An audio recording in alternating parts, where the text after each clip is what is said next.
الحمد للہ رب العالمین والصلاة والسلام علی اشرف الانبیاء والمرسلین اما بعد فاعوذ باللہ من الشیطان الرجیم بسم اللہ الرحمن الرحیم۔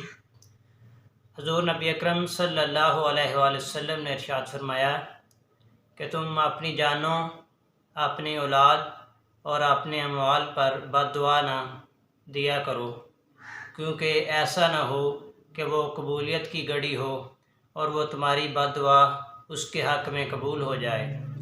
تو اس لیے ہمیں چاہیے کہ ہر وقت اچھی اور نیک دعا مانگا کریں، تاکہ جس وقت بھی اللہ تعالیٰ اس کو قبولیت کی شرف سے نوازے تو ہمارے حق میں بہتر ہو۔ اللہ تعالیٰ کی بارگاہ میں دعا ہے کہ وہ عمل کی توفیق عطا فرمائے۔